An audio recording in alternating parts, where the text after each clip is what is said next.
رہ گئے ہیں، اگر ان میں سے کوئی کلمہ پڑھ لیتا تو مجھے باپ کے کلمہ پڑھنے سے زیادہ خوشی ہونی تھی، اس لیے کہ اگر آپ خوش ہوں کہ میرا کوئی چچا آ گیا تو میرا کلیجہ اور ٹھنڈا۔ یہ جو مال انسان کماتا ہے نا، محنت سے جو انسان مال کماتا ہے، تو چلو دولت سے پیار نہیں کرنا چاہیے، پر بندے کو اپنے پیسوں سے دلچسپی ہوتی ہے، اور یہ بات پکی ہے کہ پیسہ بھی بندہ اسی جگہ خرچ کرتا ہے جس چیز سے بندہ پیار کرتا ہے۔ توجہ ہے نا میری بات پر؟ پیسہ بھی بندہ، اسے آپ کہنا جبرن خرچ کرے تو پیسے بھی وہ جبرن خرچ کر سکتا، یعنی پیار آئے نا بچے پہ تو بالکل کوئی ضرورت نہیں، کپڑے بھی پورے ہیں اور اس کی ساری ضروریات پوری ہیں، تو پیار آیا تو بندہ کھلونا خرید کے لے جاتا ہے۔ پیار والی جگہ پیسہ خرچ ہوتا ہے، پیار نہ ہو تو پیسہ بھی خرچ۔ حضرت صدیق اکبر بڑے مالدار تھے، تاجر آدمی تھے، تاجر گھاٹے کا سودا نہیں کرتے، لیکن اپنا سارا مال نبی کریم کی رضا کے لیے خرچ کیا۔ چلتے چلتے حضور نے فرمایا کہ کبھی بلال آزاد ہو جائے نا تو بیچارہ بڑی تکلیف میں۔ حضرت ابوبکر صدیق فرماتے ہیں 100 اوقیہ سونا میں جیب میں ڈال کے لے گیا۔ توجہ ہے میری بات پر؟ غلام کی قیمت تھی 1-2 اوقیہ، کتنا لے کے کتنے گئے؟ چلے میں کچھ نہیں کہتا، ایک دفعہ بول دیں سارے، کتنا جی؟ لو جی بھی نہیں کچھ بولے، میں نے پتا جی 100، یعنی سمجھ لے چیز 1 روپے کی لے گئے 1 لاکھ روپیہ جیب میں ڈال۔ حضور نے چاہا ہے نا بلال آزاد ہو جائے، تو محبوب کی چاہت کی کوئی ریٹ ہے ہی کوئی نہیں، لے گئے۔ جا کے امیہ بن خلف سے کہا کہ میں بلال کو خریدنے آیا ہوں، تو وہ کہنے لگا 30 اوقیہ سونا لوں گا بلال کو آزاد کرنے کا۔ آپ کا تو مجھے نہیں پتا، میں دیہاتی آدمی ہوں، دیہاتوں میں نا کبھی کوئی بیل، کوئی بھینس، کوئی گائے خریدنے جاتے تھے تو جس نے نہیں نہ بیچنی ہوتی تھی وہ بڑے مہنگا ریٹ بتا دیتا تھا، اور سامنے والا کہتا تھا لگتا ہے تیرا پروگرام نہیں دین دا، یہی ہوتا تھا نا، تو پیسے اتنے مانگ لیے تو دینے نہیں چاہتا۔ تو حضرت بلال حبشی کتنے پیسے بھائی؟ اس نے کہا جی 30 اوقیہ۔ وہ کہتا میں نے اتنے مانگے تھے کہ کوئی دے سکے، میں نے بڑے پیسے مانگے، جب کہا نا 30، تو ابوبکر صدیق فرماتے میں تو 100 لے کے گیا تھا، کہتے میں نے 30 نکالے اور دے دیے۔ حضرت بلال کو آزاد کرایا۔ امیہ بن خلف کہنے لگا ابوبکر تو تاجر بندہ ہے، سیانہ بندہ ہے، ایسے تو نہیں تھا نا کہ کوئی بندہ باہر سے آیا ہے، تو مکے کا باسی اور زمانہ تجھے جانتا ہے، اگر تو 1 اوقیہ سونے پہ اڑ جاتا نا کہ میں صرف 1 اوقیہ میں بلال کو خریدوں گا، 1 میں، تو امیہ کہنے لگا میں 1 پر بھی بیچنے میں تیار تھا، میں نے تو 30 اس لیے مانگے تھے کہ تو چلا جائے، اور میں نے 30 مانگے تو تو نے 30 دے دیے، حالانکہ تو 1 اوقیہ پہ ضد کرتا تو میں دے دیتا۔ حضرت ابوبکر صدیق مسکرائے، فرمانے لگے تو ابھی کافر ہے، تجھے ابھی ایمان کے ذائقے کا پتہ نہیں، یہ تو ابھی تو آشنا نہیں نا، تجھے کیا پتہ ہو، یہ بھی ایک مزہ ہے، تجھے پتہ نہیں نا، یہ بھی ایک ذائقہ ہے، یہ بھی ایک سرور ہے، تو ابھی اس سرور سے دور ہے۔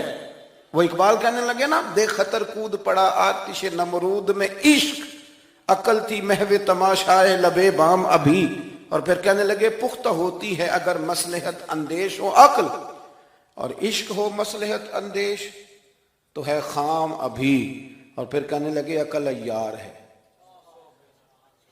عیار کا سادہ ترجمہ مکار ہوتا ہے، عقل عیار ہے، 100 بھیس بنا لیتی ہے۔ دیکھیں عقل کو عیار کا، عقل عیار ہے، 100 بھیس بنا لیتی ہے، عشق بیچارہ، پہلی بات یہ دیکھیں کتنی تگڑی کر دی، وہ عیار ہے اور یہ بیچارہ، عقل عیار ہے 100 بھیس بنا لیتی ہے، عشق بیچارہ، نہ ملا ہے نہ زاہد نہ حکیم، بیچارہ جو ہوا ہے بیچارہ تو لہذا کچھ بھی نہیں۔ تو وہ امیہ کہنے لگا تو 1 پہ اڑ جاتا تو میں 1 کا بھی دے دیتا، تو صدیق اکبر ہنسے، جناب بلال کا بازو تھاما، کہنے لگے امیہ تیرا کیا خیال ہے، میں نے کبھی جھوٹ بھی بولا ہے؟ امیہ کہنے لگا نہیں، آپ تو صدیق معروف ہیں۔ تو حضرت صدیق اکبر کہنے لگے امیہ سن، پھر تو کہتا ہے نا کہ تو 1 پہ اڑتا، میں 1 پہ اڑتا تو 1 کا بھی بلال دے دیتا، اور میرا دعویٰ یہ ہے کہ تو نے 30 مانگے، تو 100 مانگتا تو میں 100 کا بھی بلال خرید لیتا، تو اس لیے کہ یہ حضور کی چاہت ہے۔ آپ سمجھ لیں کہ مال وہاں خرچ ہوتا ہے جہاں انسان کو بڑا پیار۔ آپ نے سنا ہوا ہے میں زیادہ تفصیل میں نہیں جاؤں گا. آپ نے سنا ہے کہ حضرت عمر فاروق گھر کا آدھا مال لے آئے. آدھا لانا بھی کوئی آسان کام ہے. 2.5% زکوٰۃ ہوتی ہے, پر جن کو دینی پڑتی ہے نا وہ بیچارے 15 مفتیوں سے فتویٰ لیتے ہیں کہ کتنوں کو 2 لاکھ بچ ہی جائے تو چنگا ہے. وہ 15 مفتیوں سے پوچھتے ہیں کہ کوئی گنجائش, بہن بھی حصہ مانگ رہی ہے, فلانا بھی مسئلہ ہے, قرضے بھی ہیں, کچھ کمیٹیاں, بڑے چکر چلاتے ہیں. حالانکہ دینے کتنے ہوتے ہیں؟ 2.5%. 50% دیا حضرت عمر فاروق نے. 50% آدھا مال. کہتے میں نے سوئی دھاگا بھی آدھا کر لیا, میں نے گھر کے کپڑے بھی آدھے کر لیے. میرا خیال تھا ابو بکر سے جیتنا ہے, ابو بکر سے جیتنا ہے. ہر شے آدھی کر کے لے گیا, لیکن قربان جاؤں. کہتے میں نے سارا مال رکھا. ادھر سے ابو بکر صدیق بھی آئے. جب وہ آئے تو پیر میں جوتا کوئی نہیں, سر پہ ٹوپی کوئی نہیں, لباس پہننا ہوا ہے ٹاٹ کا. ٹاٹ کا تینوں لب دیں آپ گواچے. ٹاٹ کا لباس پہنا ہے. آئے کہنے لگے نبی کریم نے جو سوالات کیے نا تو سوالوں میں بڑا فرق تھا. حضرت عمر فرماتے ہیں حضور نے جو سوال قائم کیے نا ہم دونوں میں, تو سوالوں میں ہی بڑا فرق تھا. مجھ سے حضور نے فرمایا کیا لے کے آئے ہو؟ میں نے کہا آدھا. ذرا میری بات پہ توجہ کرنا. کہتے ہیں مجھ سے سوال یہ ہوا کہ کیا لے کے آئے ہو, اور کہتے ہیں ابو بکر صدیق سے یہ نہیں پوچھا کیا لے کے آئے, ان سے پوچھا گھر میں کیا چھوڑ کے آئے ہو. کہتے ہیں سوال پہ ہی بات ختم ہو گئی. اور میں کہ عمر تو کی تو جیتنا ہے, یہاں تو سوال ہی الگ الگ ہو گیا ہے. مجھ سے پوچھا جا رہا ہے کہ بھلا کیا لے کے آئے ہو, تو میں نے کہا یا رسول اللہ آدھا لے آیا ہوں. اور ابو بکر صدیق سے یہ نہیں پوچھا کیا لے کے آئے ہو. کہا ابو بکر بھلا گھر کیا چھوڑ کے آئے ہو. کہتے ہیں وہیں بات ختم ہو گئی. ابو بکر صدیق نے بھی بڑا ہی اعلیٰ جواب دیا. یہ نہیں کہا کہ حضور سارا کچھ لے آیا ہوں. انہوں نے بتایا کہ حضور میں کوئی لاوارث تو نہیں نا, یا رسول اللہ میں کوئی کنگال تو نہیں نا, حضور میں کوئی چھوٹے موٹے لاجپال کا ماننے والا ہوں. یہ نہیں کہا حضور سارا لے. عمر کہتے ہیں اگر حضور کے سوال میں فرق تھا نا تو میرے اور ابو بکر کے جواب میں بھی بڑا فرق تھا. حضور نے پوچھا کیا لائے ہو, تو میں نے کہا آدھا لایا ہوں. ابو بکر صدیق سے پوچھا کیا چھوڑ کے آئے ہو, تو یہ نہیں کہا حضور میں کچھ بھی نہیں چھوڑ کے آیا, بلکہ کہنے لگے یا رسول اللہ میں کوئی کنگال ہوں, میں کوئی لاوارث ہوں. حضور گھر میں اللہ بھی چھوڑ آیا ہوں, اللہ کا رسول بھی چھوڑ آیا, بھرا ہوا گھر چھوڑ کے آیا ہوں. سونیا بھرا ہوا گھر ہے میرا, بھرا ہوا. بیاں ہو کس زبان سے مرتبہ صدیق اکبر کہ محبوب خدا محبوب ہے صدیق اکبر کا, اور لٹایا راہ حق میں گھر کئی بار, ایک بار نہیں کئی بار لٹایا راہ حق میں گھر کئی بار, اس محبت سے کہ لٹ لٹ کر حسن گھر بن گیا صدیق اکبر. لٹ لٹ کر حسن گھر بن گیا. اچھا ایک اور بات بھی, کچھ لوگ نا قریب رہتے ہیں پر رضا کو نہیں سمجھتے. قریب رہتے ہیں رضا کو سمجھتے, یہ نہیں سمجھتے کہ ابا جی کی رضا کس بات میں, میرے استاد کی رضا, میرے شیخ راضی, رضا نہیں سمجھتے. کہانیاں بناتے ہیں, ناراض نہ ہونا, سٹوریاں بناتے ہیں. وہ نہیں جی نہیں, ابا جی کو بھی تو پتہ ہے نا میرے بھی بچے ہیں. جی ہاں جی, لیکن ہیں تو وہ ابا جی نا آپ کے, ہیں تو ابا جی نا, رہیں گے بھی ابا جی. تو اگر ان کو یہ پتہ ہے کہ آپ کے بچے ہیں تو آپ کو بھی تو پتہ ہے نا یہ میرے ابا جی ہیں, تو آپ بھی تو تھوڑا خیال فرمائیں نا. ہم کہانیاں بناتے ہیں پر رضا کو سمجھتے. حضرت صدیق اکبر نبی کریم کی نا رضا کو سمجھتے تھے. وہ سمجھ گئے تھے کہ سونا کن کاموں میں راضی ہوتا ہے. یہ اس پہلو کو بس سمجھ لیں, جو یہ سمجھ گیا نا وہ پا گیا, وہ جیت گیا. جو یہاں آ گیا نا یہ سمجھ لگ گئی, جو مزاج کو جان گیا, جسے پتہ چل گیا, وہ بس نا بات کو سمجھ گیا. حضور صلی اللہ علیہ وسلم نے نا فجر کی نماز پڑھائی, فجر کی, اور حضور فجر کی نماز پڑھا کے فرمانے لگے بھئی کسی بندے نے روزہ رکھا ہوا ہے آج. حضرت عمر کہتے ہیں رات کو میرا ارادہ تھا رکھوں, پر سویرے پھر میں نے گرا دیا, نہیں رکھا. حضور نے دوسری دفعہ پوچھا بھئی کسی نے روزہ رکھا ہے, تو ذرا صدیق کے اوپر نے ہاتھ کھڑا کیا, عرض کی یا رسول اللہ میں نے رکھا ہوا.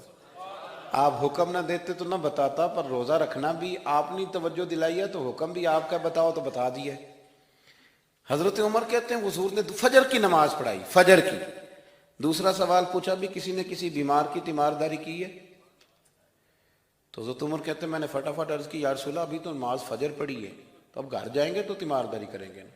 تو حضور نے فرمایا عمر تو ذرا ٹھہر جانا، جلدی نہ کر، ٹھہر نہ ذرا، رک تو صحیح۔ تو حضرت عمر فاروق رضی اللہ تعالیٰ عنہ فرماتے ہیں میں چپ کر گیا، حضور نے فرمایا بتاؤ بھی کسی نے تیمارداری کی ہے؟ تو صدیق اکبر نے ہاتھ کھڑا کیا، عرض کی یا رسول اللہ عبد الرحمن بن عوف رضی اللہ تعالیٰ عنہ 2-3 دن سے نماز پڑھنے نہیں آ رہے تھے، رات میں نے پتہ کرایا تو پتہ چلا بیمار ہے، اور حضور مجھے یہ بھی پتہ ہے وہ میرا یار ہے، مجھے پتہ ہے رات کو جلدی سوچا پر تہجد میں ضرور اٹھتا ہے، تو حضور میں بھی ذرا فجر کا وقت جلدی اٹھا ہوں تو فجر میں آنے سے پہلے عبد الرحمن ابن عوف کی تیمارداری کر کے آیا ہوں۔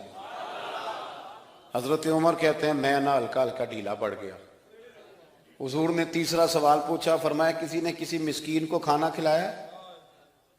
کھانا کھلایا کسی مسکین کو؟ حضرت سیدنا عمر فاروق کہتے ہیں میں نے پھر عرض کی، میں نے کہا یا رسول اللہ ابھی تو فجر پڑی ہے، گھر جائیں گے کوئی چیز لیں گے تو کھانا کھلائیں گے۔ تو حضور پھر مسکرائے، فرمایا عمر تو ذرا ٹھہر نہیں جاتا، ذرا ٹھہرنا، ذرا نظارہ تو کرنا، گویا یہ شان صدیق اکبر کا جلسہ ہو رہا، ذرا ٹھہرنا۔ حضور نے پھر پوچھا بھی کسی نے کسی مسکین کو کھانا کھلایا ہے؟ تو حضرت عمر کہتے ہیں لوگ سارے دائیں بائیں دیکھ رہے تھے اور میں چپ کے ابو بکر کو دیکھ رہا تھا، کہ مجھے پتا تھا کہ بولنا اسی نہیں ہے، اور دل میرا کر رہا تھا کہ کہہ دوں دیو جناب جواب، دل میرا کر رہا تھا۔ وہ سمجھ گئے تھے کہ سونا راضی کن کاموں میں ہو، بس یہ نقطہ انہوں نے پا لیا تھا۔ حضور نے فرمایا بتاؤ کسی مسکین کو روٹی کھلائی ہے؟ تو جناب سیدنا صدیق اکبر نے ہاتھ کھڑا کیا، عرض کی یا رسول اللہ سویرے اٹھا ہوں تو چھوٹا بیٹا بھی اٹھ گیا تھا، اور میرے وضو کرتے سنت پڑھتے ماں سے کہنے لگا بھوک لگ رہی ہے، تو ماں نے 2 روٹیاں بھی پکا دی، تو حضور ایک اس نے کھائی دوسری اس کے ہاتھ میں تھی۔ جب ہم نکلے ہیں نا گھر سے تو دروازے پہ ایک فقیر کھڑا تھا، مسکین کھڑا تھا، کہہ رہا تھا رات سے بھوکا ہوں، کوئی دروازہ کھلنے کا انتظار کر رہا تھا، ابو بکر سب سے پہلے تیرا ہی کھلا ہے۔ تو حضور میں نا اس مسکین کو ایک روٹی کھلا کے آیا ہوں۔ حضرت عمر فاروق کہتے ہیں میں نے گردن جھکا لی، اور میرے رسول کریم نے فرمایا اے اللہ میرے ابو بکر پہ رحم فرما، اللہ میرے ابو بکر۔ وہ سمجھ گئے تھے، مزاج شناست سمجھ آ گئی تھی کہ حضور کن باتوں میں، اور نا اپنے اوپر وہ سارا کچھ طاری کر لیا تھا انہوں نے، طاری، ان کی ادائیں بالکل ڈھل گئی تھی نبی پاک کی اداؤں۔ 3 دن وہ غار ثور میں رہے تو ہمارے صوفیاء فرماتے ہیں کہ ان پر تجلیاں بھی پڑی محبوب کی معرفت کی۔ جب مدینے آئے نا نبی کریم کو لے کے، تو کچھ لوگوں نے حضور کی زیارت کی تھی، کچھ نے نہیں کی تھی، تو کچھ آتے تو نبی پاک کی دستبوسی کر کے بیٹھ جاتے، حضرت ابو بکر سے ہاتھ نہ ملاتے، اور کچھ صرف حضرت ابو بکر سے ہاتھ ملاتے اور حضور سے ہاتھ ہی نہ ملاتے۔ میری بات پہ توجہ ہے آپ حضرات کی؟ تو کچھ لوگوں کو نا شبہ ہونے لگا، وہ معاذ اللہ سمجھنے لگے کہ شاید یہی اللہ کے رسول ہیں۔ حضرت صدیق اکبر یہ کیوں شبہ ہوا؟ تو ہمارے محدثین فرماتے ہیں کہ ابو بکر صدیق بولتے بھی اس طرح تھے جو میرے نبی پاک کا طریقہ، بیٹھتے بھی اس طرح تھے جو رسول پاک کا طریقہ۔ کہتے ہیں انہوں نے امامہ باندھا ہوا تھا تو جو امامے کا پیچ حضور کا ڈھیلا رہ گیا تھا ان کا بھی ڈھیلا رہ گیا تھا، اس طرح اپنے آپ کو مزاج میں ڈھالا تھا، تو من شدی من تو شدم، میں اس طرح ڈھالا تھا مزاج میں، اس طرح کے کوئی فرق ہی نہیں نظر آتا تھا۔ وہ کہتے ہیں جب حضرت ابو بکر صدیق نے دیکھا نا کہ لوگوں کو تو شک ہو رہا ہے، کوئی میرے ساتھ ہاتھ ملا کے بیٹھ جاتے ہیں، تو حضرت صدیق اکبر نے کہا کوئی ایسا کام کرنا چاہیے کہ پتہ چلے آقا کون ہے غلام کون ہے۔ اٹھے، کندھوں پہ چادر تھی، وہ اتار کے نا تو حضور پہ سایہ کر دیا، لوگوں کو پتہ چل گیا کہ سایہ کرنے والا کوئی غلام ہے، اور جس پر سایہ کیا جا رہا ہے وہ آقا ہے۔ کیا خوبصورت نقطہ لکھا ہے مفسرین نے، شارحین فرماتے ہیں تھوڑی دیر کے لیے حضرت ابو بکر صدیق نے حضور کے سر انور پر اپنی چادر کا سایہ کیا تھا۔ اللہ کے رسول نے احسان کا بدلہ یہ دیا، نیکی کا بدلہ یہ دیا کہ قیامت تک ان کی قبر پر اپنے گنبد کا سایہ فرما دیا، قیامت تک گنبد کا سایہ کر دیا ان کے مزار پر انوار۔ حضرت صدیق اکبر نے اپنے، اور ایک اور بات بھی، جو لوگ بہت زیادہ قریب رہنے لگتے ہیں نا وہ ادب آہستہ آہستہ چھوڑنے لگ جاتے ہیں، زیادہ نیڑے رہتے ہیں نا تو پھر آہستہ آہستہ ادب کا معاملہ، توجہ ہے میری بات پر؟ حضرت صدیق اکبر نا بڑا ہی قریب رہتے تھے، اور ان کا قریب رہنا نا نبی پاک پسند بھی کرتے تھے۔ چلیں ایک بات اور یاد آ رہی ہے، پہلے وہ نہ کر لوں، رہن دویے،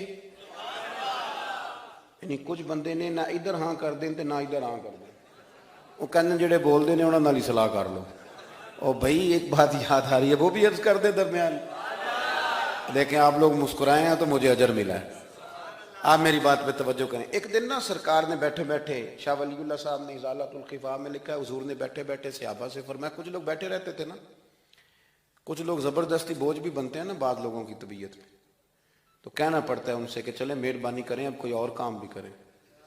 اور کچھ ایسے ہوتے ہیں کہ مثل تعویذ ہوتے ہیں کچھ لوگ، وہ جب بھی ملتے ہیں شفا ہوتی ہے۔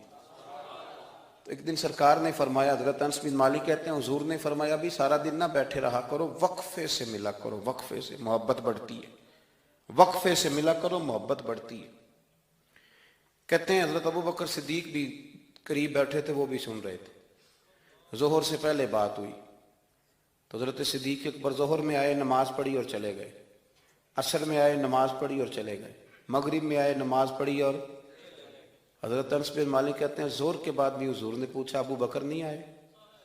دیکھ بھی لیا ہے، آئے بھی ہیں، لیکن فرمایا وہ تو نماز میں آیا تھا نا، ادھر نہیں آیا۔ عصر کے بعد پھر پوچھا ابو بکر نہیں آئے؟ آپ ذرا کبھی اس لذت کو محسوس تو کریں، ذرا دیکھیں تو صحیح ہے کیا ہو رہا۔ تیسری دفعہ مغرب کے بعد پوچھا انس یار ابو بکر نہیں آیا؟ تو حضرت انس بن مالک کہتے ہیں میں خادم تھا، قریب رہتا تو میں دوڑا گیا ابو بکر کے دروازے پہ دستک دی، میں نے کہا کیا کرتے؟ حضور نے 3 دفعہ پوچھ لیا آئے نہیں، کہتے صدیق اکبر دوڑے آئے، حاضر خدمت ہوئے، حضور حکم ہو؟ کہا یار تو سارا دن میرے پاس بیٹھا ہی نہیں، تو آیا ہی نہیں، تو نظر ہی نہیں آیا۔ عرض کی حضور آپ نے تو فرمایا تھا وقفے سے ملا کرو محبت بڑھتی ہے۔ تو سنو یار، میں کیا اس کا ترجمہ کروں اس بات کا، میں کن لفظوں میں ان جملوں کو بیان کروں، کہاں سے لاؤں وہ کیفیات جو یہاں پوری اتریں؟ حضور آپ نے تو فرمایا تھا وقفے سے ملا کرو محبت بڑھتی ہے۔ تو محبوب کی آنکھوں میں آنسو چمک آئے، فرمایا ابو بکر کہا تھا پر تجھے تو نہیں نہ کہا تھا۔ اور یار کہا تھا کچھ لوگوں سے، تجھے تھوڑی کہا تھا تو نہ جایا کر، تو یہیں رہا کر، تو رہا کر یار، تو رہتا ہے تو میرا دل لگا رہتا ہے۔ اور یار آپ سمجھیں تو صحیح، آپ ذرا محسوس تو کریں، ایک باری میری آنکھیاں چوں اونا نے اتھرو پونجے سن، ہن مینوں چسکا پہ گیا رونے دا، ہن مینوں چسکا پہ گیا رونے دا، تے ہر ویلے آہو زاری دا۔ آپ ذرا اس لذت کو تو لیں۔ حضور نے فرمایا تو نہ جایا کر۔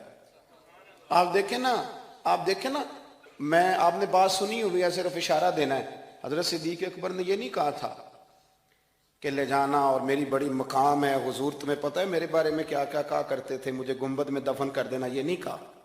فرمایا لے جانا، دروازے پہ رکھ دینا، اگر دروازہ کھول جائے، انہوں نے خالی دروازہ کھولنے کی بات کی تھی، تفسیر کبیر ساری پڑھ لینا، اگر دروازہ کھول جائے تو دفن کرنا، ورنہ جنت البقیع میں، فرمایا میں اس پہ بھی راضی ہوں، جنت البقیع میں دفن کر دینا۔ لیکن مولا علی کہتے ہیں ہم نے تو صرف رکھا تھا، اور ہم نے عرض کی حضور ابو بکر حاضر ہے، انہوں نے کہا تھا اگر دروازہ خود بخود کھل جائے تو رکھ دینا۔ کہتے ہیں انہوں نے تو صرف دروازے کی بات کی تھی، لیکن گنبد کا صرف دروازہ نہیں کھلا، اندر سے آواز بھی آئی، اندر سے آواز بھی آئی، لے او سجنا اساں توڑ نہیں پائی، لے سجنا اساں توڑ نہیں بھائی۔ اور درویش کہنے لگے پانی پرن سہیلیاں رنگا رنگ کڑے، اسی تے پریا اس دا جانیے جس دا توڑ چڑھے۔ آواز آئی دیر نہ کرو، حبیب کو حبیب کے ساتھ ملا دو، لاؤ قریب کرو۔ جتنا قریب رہے قربت بڑی، پیار بڑا، بات سمیٹنے لگاؤں، ادب بھی بڑا۔ اور پتہ کس طرح ادب کرتے تھے؟ حضور صلی اللہ علیہ وسلم تشریف لے گئے ایک کافر قبیلے کی صلح کرانے، فرمایا دیر سے آیا تو اثر پڑھا لینا۔ صحابہ کو پتہ تھا کہ جب حضور نہیں ہوں گے تو جماعت کون کرائے گا۔ حضرت بلال نے اقامت پڑھی، صدیق اکبر نماز پڑھانے لگے، حضور تشریف لے آئے، لوگوں نے ہاتھ پہ ہاتھ مار کے حضرت صدیق کو بتایا کہ آ گئے ہیں حضور۔ اللہ کے محبوب کے لیے رستہ بن گیا، نماز کے بیچ میں رستہ بن گیا، صفیں توڑ رہے ہیں صحابہ، حضور کو رستہ دے رہے ہیں، صفیں ٹوٹتی رہیں پر نماز کسی کی بھی نہیں ٹوٹی، صفیں ٹوٹتی رہیں نماز نہیں ٹوٹی۔ حضور پہلی صف میں پہنچ گئے تو جناب صدیق اکبر نے ایک قدم پیچھے ہٹایا۔ ہم نے سنا ساری زندگی یہی ہے کہ حکم آ جائے تو وہ ادب پر فوقیت رکھتا ہے۔ ایک قدم حضرت صدیق اکبر نے پیچھے ہٹایا تو حضور نے فرمایا ابو بکر نماز پڑھاؤ۔ انہوں نے ایک اور پیچھے ہٹایا، ابو بکر نماز پڑھاؤ۔ تیسری دفعہ نا حضور نے پھر حکم دیا تو وہ پچھلی صف میں آ گئے، وہ دور بیٹھے تھے خواجہ غلام فرید، وہ کوٹ مٹھن میں کہنے لگے نماز پڑھا کہ میں تیں ول ویکھاں، نماز پڑھا کہ میں تیں ول ویکھاں، مینوں کعبہ بھول گیا ای، بھول گئیاں نی سب صوم صلاتاں، اکو یار دا فکر پہ آئی، نماز پڑھا کہ میں تیں ول ویکھاں۔ اور اقبال کہنے لگے اذان تو ازل سے تیرے عشق کا ترانہ بنی، اور یہ نماز تو اس کے نظارے کا ایک بہانہ بنی، نماز پڑھا کہ میں تیں ول ویکھاں، انتے کعبہ بھول گیا۔ نبی پاک صلی اللہ علیہ وسلم اگلی صف میں کھڑے ہوئے، مصلی پہ جماعت کرائی، نماز کے بعد حضور نے نا مسکرا کے پوچھا ابو بکر میں نے 3 دفعہ کہا تھا کیوں نہیں نماز پڑھائی؟ پھر بھی لفظ کوئی نہیں، جملہ کوئی نہیں، اتحیات کی حالت میں بیٹھے تھے تو ہاتھ باندھ دیا، کیا جملے کہے، کیا شان ہے۔ کہنے لگے حضور اب ابو قحافہ کے بیٹے کی اتنی ضرورت بھی نہیں کہ مدینے والے رسول کو جماعت کرائے، اتنا ادب۔ اور پھر ایک اور بات، نبی کریم سے پیار کیا تو پھر حضور کی اولاد سے بھی پیار کیا۔ شاہ عبدالعزیز محدث دہلوی کہتے ہیں عمر فاروق خطبہ دے رہے تھے تو امام حسن آ گئے، میری بات مکمل ہوگی بس 1-2 باتیں یاد آ گئی، میں نے کہا چلو کر دوں۔ شاہ عبدالعزیز صاحب محدث دہلوی، یہاں یوں ترجمہ کر لیں کہ کبھی کبھی تقریر کرنے والے کو بھی مزہ زیادہ آنے لگ جاتا ہے۔ شاہ عبدالعزیز صاحب محدث دہلوی رحمۃ اللہ تعالیٰ علیہ فرماتے ہیں کہ حضرت صدیق اکبر جمعہ پڑھا رہے تھے تو امام حسن آ گئے مولا علی کے ساتھ۔ تو بچوں کو بڑا پتہ ہوتا ہے کہ یہ چیز میرے ابا جی کی ہے، یہ میری اماں جی کی ہے، بچے بڑا دھیان رکھتے ہیں۔ تو امام حسن آ گئے تو حضرت صدیق اکبر سے کہنے لگے نیچے اترو نا، ممبر تو میرے نانا کا ہے، مجھے صحیح بتانا کہ جمعے چھوڑ کے بچوں سے بھی باتیں ہوتی ہیں۔ 7-8 سال کے بچے تھے امام حسن، پر معمولی بچے نہیں تھے نا، حضور کے نواسے، نیچے اترے میرے نانا کا ممبر ہے۔ تو حضرت مولا علی نے پکڑا امام حسن کو، پتر ادھر بیٹھ نماز پڑھ۔ تو حضرت صدیق اکبر کہنے لگے علی آپ ہٹ جائیں نا، میرا اور حسن کا مسئلہ ہے، کرنے دینا بات۔ تو امام حسن پھر کہنے لگے اترو نا نیچے، ممبر میرے نانا کا ہے۔ تو ابو بکر صدیق اتر کے کھڑے ہو گئے، ہاں اتر کے کھڑے ہو گئے، زمین پہ کھڑے ہو، کہنے لگے میرے نانا کا ممبر ہے۔ تو ابو بکر رو پڑے، کہنے لگے حسن اگر ممبر تیرے نانے کا ہے تو ابو بکر بھی تو تیرے نانے کا ہی ہے، یہ کس کا ہے، اس نے بھی تو نوکری کی ہے۔ تو امام حسن کہنے لگے اچھا چلو ٹھیک ہے، بیٹھیں پھر پڑھائیں جمعہ۔ پھر بیٹھ گئے۔ ہر شے سے پیار، اور پھر حضور کی امت سے بھی پیار۔ حضرت عمر کہتے ہیں جب ابو بکر صدیق وصال کر گئے تو 3را دن تھا ان کے انتقال۔ عصر کی نماز پڑھا کے تو میں مسجد نبوی شریف میں بیٹھا تھا تو 2-3 چھوٹی چھوٹی بچیاں آ گئی، کہنے لگی آپ خلیفہ بنے؟ میں نے کہا پتر میں بناؤں؟ کہنے لگی چلیں پھر یہ ٹائم ابو بکر ہمیں دیتے تھے۔ میں نے کہا کہ تمہیں دیتے تھے، کیا مانا؟ تو وہ کہنے لگی ہم 5-6 بہنیں ہیں، ہمارا بھائی کوئی نہیں، والد ہمارا انتقال کر گیا، ہمارے گھر میں چند بکریاں ہیں۔ ابو بکر صدیق روز عصر کے بعد آتے تھے، امیر المومنین، اور ہماری بکریوں کا دودھ دھوتے تھے، کچھ ہم پی لیتی تھیں، کچھ بیچ کے گزارا کر لیتی تھیں۔ اور پھر وہ بیٹیاں رو پڑی، کہنے لگی چچا 3 دن ہو گئے ان کے انتقال کو، میری ماں روتی ہے، میری بہنیں روتی ہیں، وہ دروازہ دیکھتی ہیں کون آئے گا بکریوں کا دودھ دھونے۔ آج کسی نے بتایا آپ خلیفہ بنے، چچا چلو گے؟ تو حضرت عمر رو پڑے، کہنے لگے پتر چلوں گا۔ آگے آگے بچیاں تو پیچھے پیچھے، فاروق اعظم روتے جا رہے ہیں۔ کسی نے کہا کہاں جا رہے؟